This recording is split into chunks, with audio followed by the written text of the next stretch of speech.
Hi guys! Hey guys. Look enthusiastic. Anyway, welcome to our channel. We are the Awiamis. Our channel is called Meet the Awiamis. I'm actually thinking to put a let's talk about the Awiamis, but that's quite long. Anyway, we are finally doing a channel because we have nothing else to do. To be honest. No, it's not that.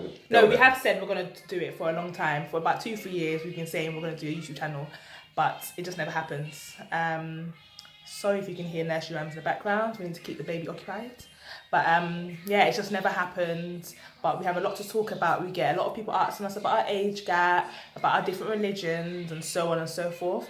So yeah, so if you've got any questions or anything you want us to talk about on our channel, please let us know.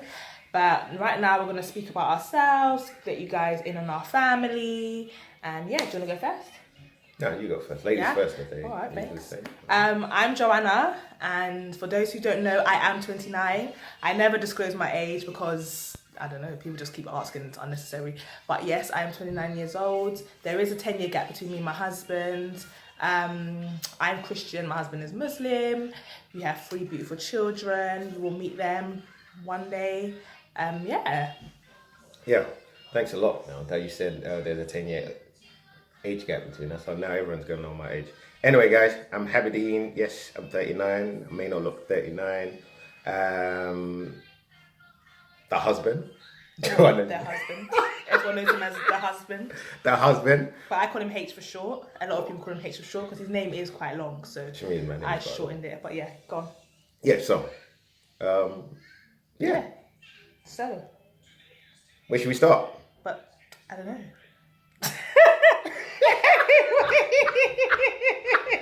Anyway, guys, our next video is going to be about mental health in relationships. So don't forget to like. That's a biggie. Yeah. Like, what's it? Subscribe, spread the word, tell your people them. Yeah. Thank you for watching. Thank you, guys. And by the way, a disclaimer: he's got a hat on because of COVID-19, can't get his hair cut, so we want to look a bit decent for you guys. No, the way you made it sound like I've got COVID-19. Like, no, God forbid, that's not your portion. I don't have COVID-19. That's not your portion, but you have a hat on for that purpose. All right, thank you. Thanks, guys. Hi, guys. So, today we're going to speak about mental health in relationships, and we chose this topic because it's something that I feel like not a lot of people really dive into. It's also something that we've had to deal with in our relationship, even though a lot of people don't know. I suffered, I don't know which one it is to be honest, with anxiety. I wouldn't say depression, but frustration. Something a bit similar. So my question to you is, how did you feel when you realised that your wife was dealing with these traits? I think the first thing is, I didn't actually recognise you was dealing with anxiety. So for me, when you were getting snappy, when you was getting moody, I was just thinking like, what the hell is wrong with you? You know, so an attitude problem. Yeah, like you had an attitude problem. Like you might say, like with all women, they've got an attitude problem. Apologies, but yeah, I just felt powerless. I just felt like, what's going on? Like at one minute you was okay, next minute you just moody, next minute you just snapped. So I just felt like, what could I have done to make things a lot better? So that's how I felt. I just not recognizing it. I think is the most important thing. And I think a lot of spouses, whether from the man or the woman, they don't recognize it and they just assume things. And it's not really easy to discuss it, especially for someone like me that's usually the strong one, the encourager and stuff.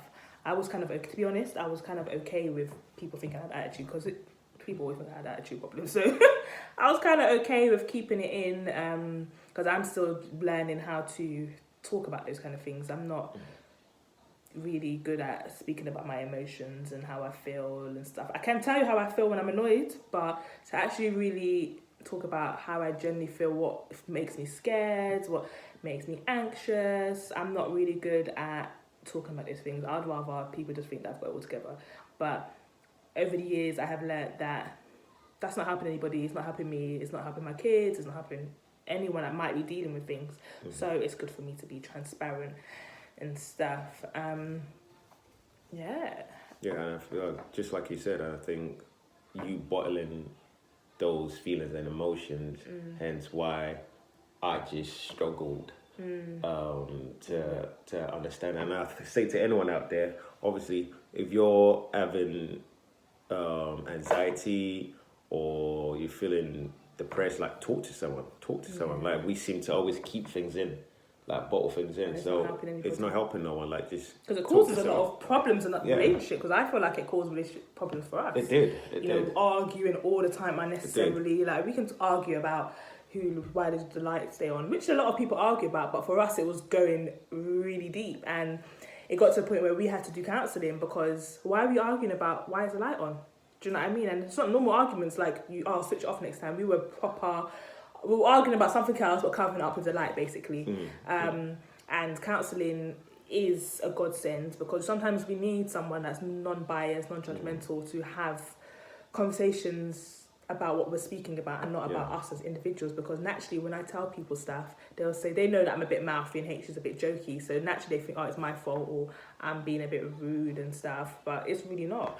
So mental health is really important, and like Kate said, don't keep it to yourself. Speak to people. Yeah, don't keep it to speak to people you trust, because I remember a few years back when I had a conversation with a few of my friends about me having anxiety and stuff, and one or two of them were like, oh, okay, like maybe they thought I was making it up, they thought that, oh, Joanna's strong, it's not something, but I have feelings, you know, I'm just not here to burden anybody, but like I said earlier, it's not a burden if people really care about you, if they really want to make sure you're okay, because I find, and it's really bad, but I find that a lot of people don't ask a strong friend if they're okay. They don't say to them, how are you okay? Naturally people say, oh, how are you?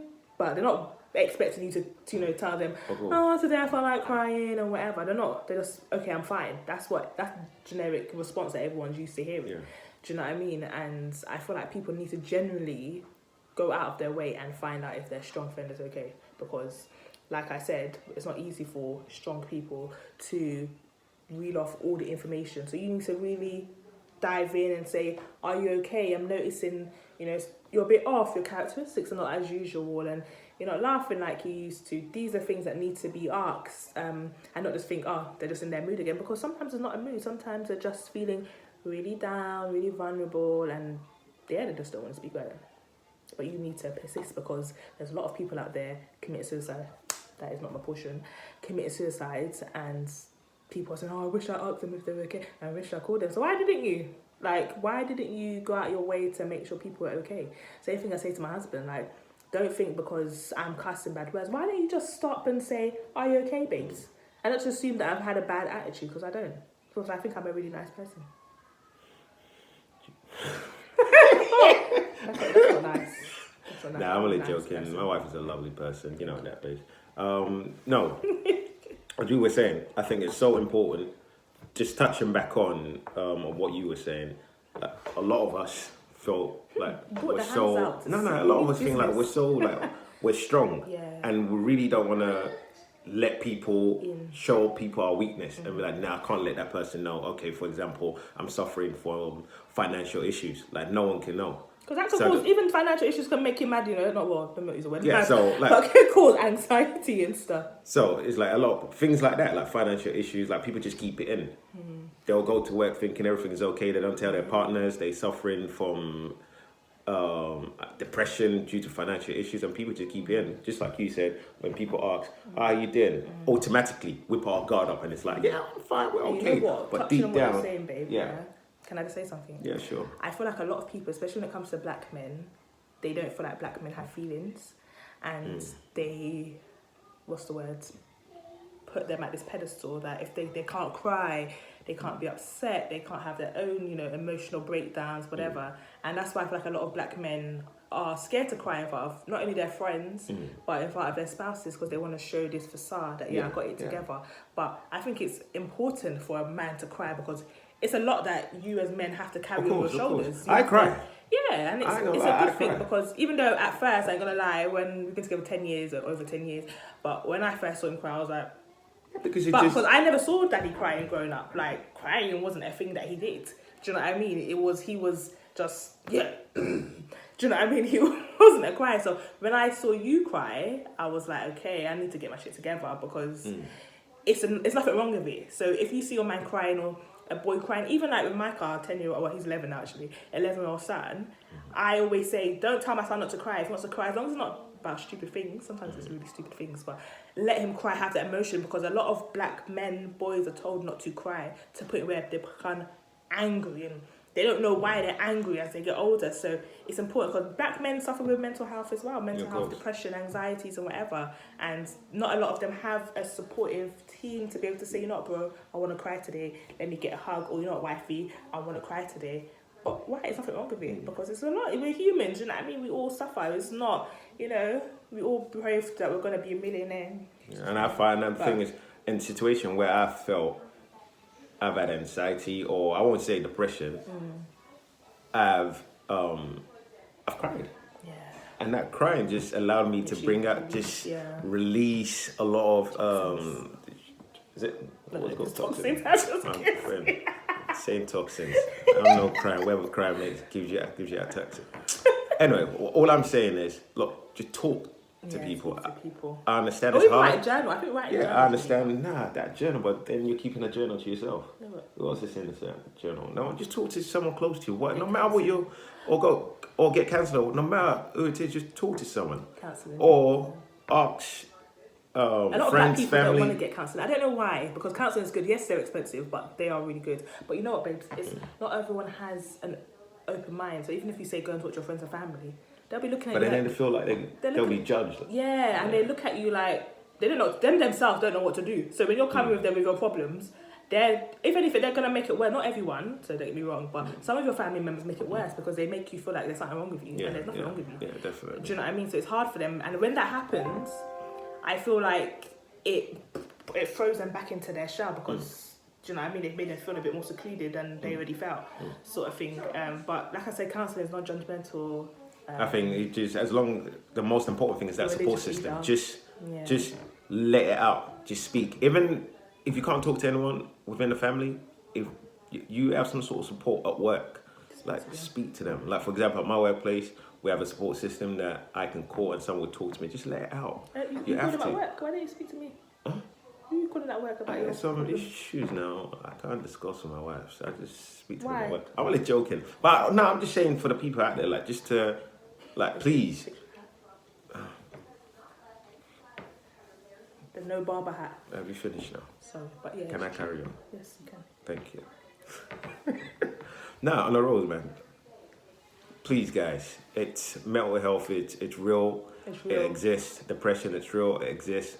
Please talk to someone. If not, the only thing you be doing is just hurting people around you, hurting your family, your friends. You just be snapping. It affects people because I find that get the help. Snapping at the kids. They're probably thinking my mom's mad, but we're not perfect. I'm not perfect. And find an outlet as well.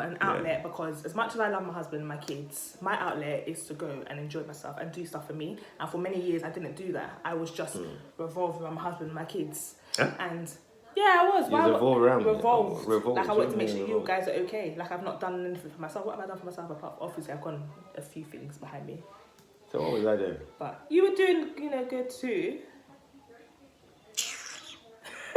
But anyway, it's important to have an outlet, because without an outlet, you can start to feel down because you think the kids are making noise. You've got to make sure the kids are okay. My husband's okay. You've not been able to do your hair, your nails, have a conversation with your friends, and just be you before you became a parent and a wife. Well, before I became a mother and a wife, I was Joanna. So this is something that I'm trying to, bring the sexy back a little bit and keep it.